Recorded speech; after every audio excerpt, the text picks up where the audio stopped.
क्या बीजेपी ने महिला नेत्रियों का अपमान किया? क्या पूजा पाल का हाल भी अपर्णा यादव जैसा हुआ? क्या सपा के दरवाजे फिर खुलेंगे? महिला आरक्षण बिल जैसे ही लोकसभा में गिरा, वैसे ही भारतीय जनता पार्टी ने इंडिया गठबंधन यानी कि विपक्षी दलों पर हमला बोला। हमला था कि विपक्ष में महिलाओं का सम्मान नहीं किया जाता। विपक्ष नहीं चाहता कि महिलाओं को आरक्षण मिले। विपक्ष नहीं चाहता कि महिला आगे बढ़े।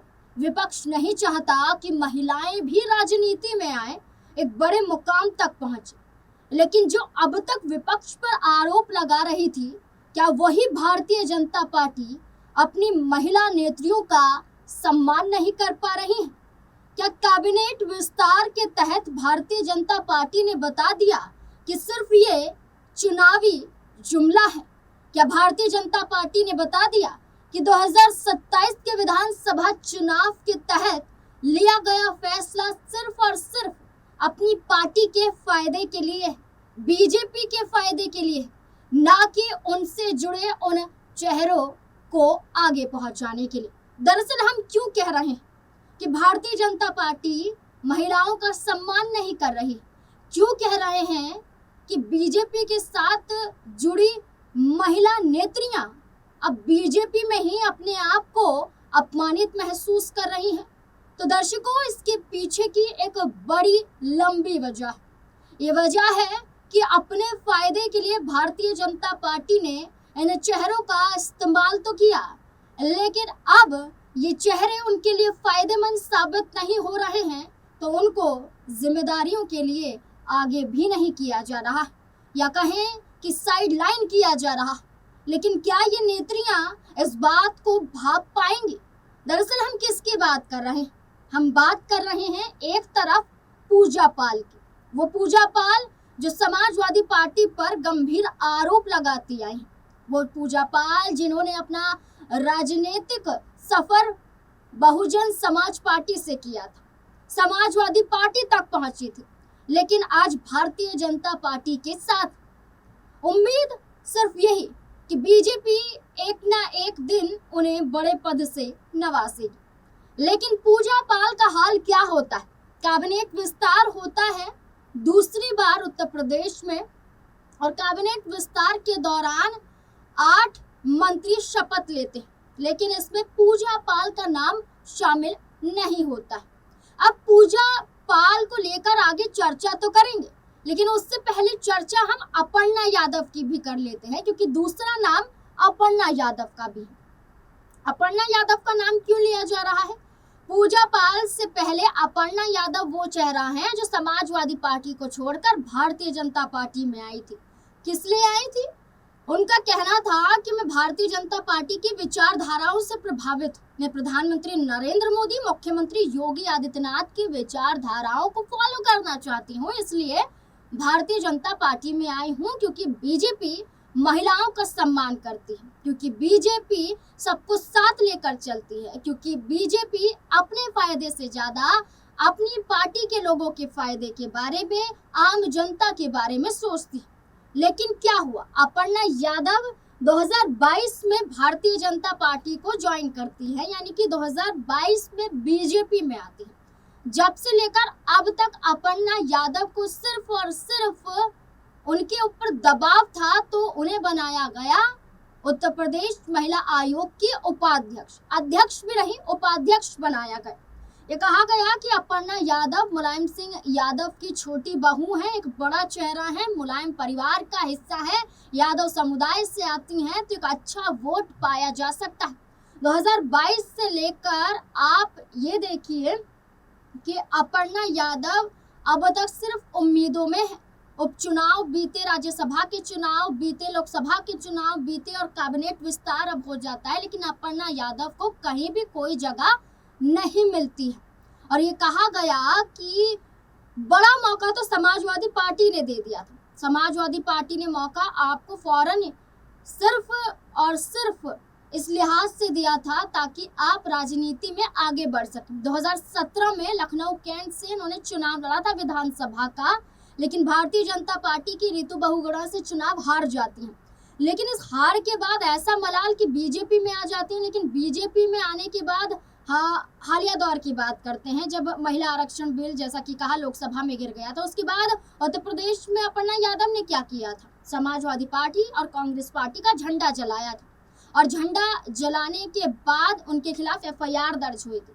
और जब एफआईआर दर्ज हुई उसके बाद अपर्णा यादव की सफाई आती है कि वो मुलायम परिवार का हिस्सा है, वो परिवार के खिलाफ नहीं जा रही थी, वो महिलाओं की खातिर सिर्फ आवाज उठा रही थी।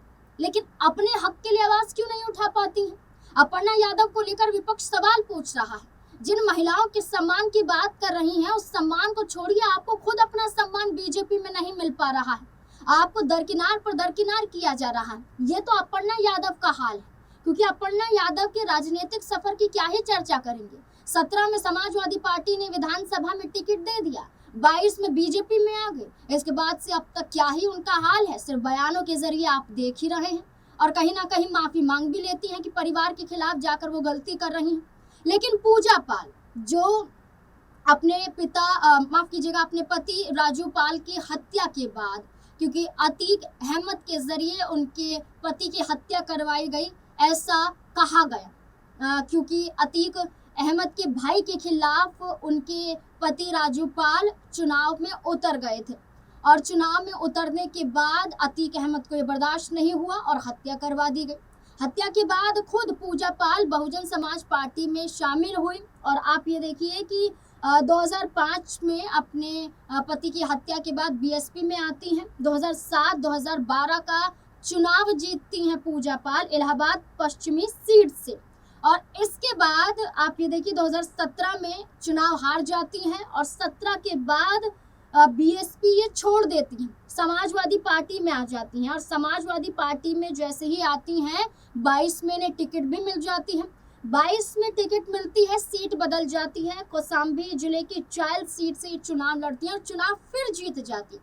आप ये देखिए कि पूजा पाल एक बड़ा चेहरा है, एक ओबीसी वर्ग का बड़ा चेहरा है और ये चेहरा चुनाव लड़ता है और जीतता भी, लेकिन समाजवादी पार्टी ने सम्मान दिया, चुनाव में उतारा। वो चाहती तो बीजेपी की तरह कर सकती थी जैसा अपर्णा यादव के साथ किया गया, लेकिन समाजवादी पार्टी ने ऐसा नहीं किया। ऐसा हम नहीं, खुद विपक्ष के लोग कह रहे हैं कि पूजा पाल को सम्मान दिया गया, टिकट दिया गया, चुनाव लड़ा गया, चुनाव जीते, हिस्सा बनी।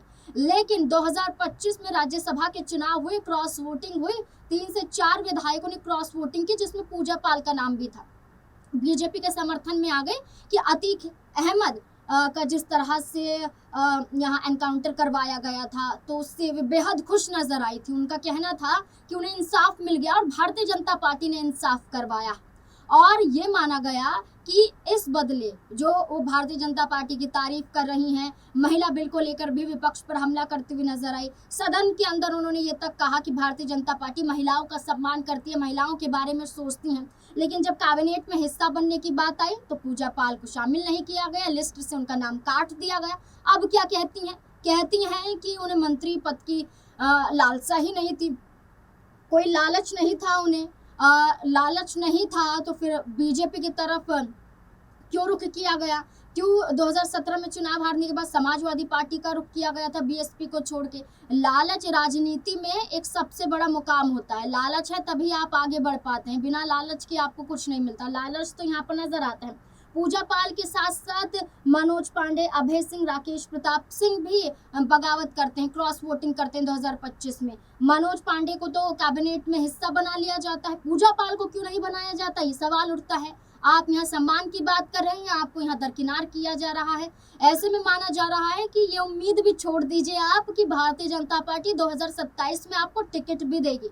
ये सवाल तो अपर्णा यादव के भविष्य पर खड़ा हो रहा है। पूजा पाल तो दूर दूर तक नजर नहीं आती है, अब कैबिनेट का हिस्सा तो नहीं है। अब ऐसे में आपको ये बता दें कि यहाँ जो कैबिनेट में हिस्सा बने हैं इसमें मनोज पांडे हैं, अजीत पाल हैं, सोमेंद्र तोमर हैं, कृष्णा पासवान हैं, एक महिला चेहरा है, कैलाश सिंह राजपूत हैं, सुरेंद्र दिलेर हैं और हंसराज विश्वकर्मा।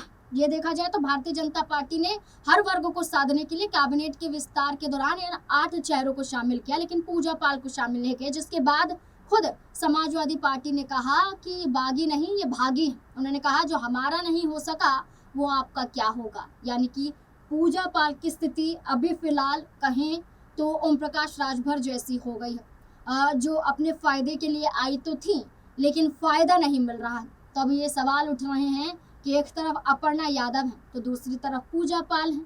अब ये दो बड़े चेहरे महिला नेत्री हैं, बीजेपी का हिस्सा हैं, अपमानित हो रही हैं, दरकिनार किए जा रही हैं और कोई बड़ा मुकाम नहीं मिल पा रहा है। 27 का चुनाव बड़ा चुनाव है। अगर ये चुनाव हाथों से गया इन दो चेहरों के तो फिर बहुत लंबा सफर है, फिर आपका राजनीतिक भविष्य अधर में अटक जाएगा। ये एक बड़ा पॉइंट है। तो अब ऐसे में अपर्णा यादव और पूजा पाल क्या फैसला लेंगी 2027 के विधानसभा चुनाव से पहले? आपको क्या लगता है कि क्या करना चाहिए इन दोनों को? अपनी राय कमेंट सेक्शन में जरूर दें। और क्या कुछ कहना चाहेंगे पूजा पाल और अपर्णा यादव की स्थिति भारतीय जनता पार्टी के अंदर क्या है, जैसा कहा गया क्या वैसी ही नजर आती है या आपकी नजरों में कुछ और मायने यहाँ पर दिखाई देते हैं? क्या लगता है आपको? अपनी राय कमेंट सेक्शन में जरूर दें। धन्यवाद।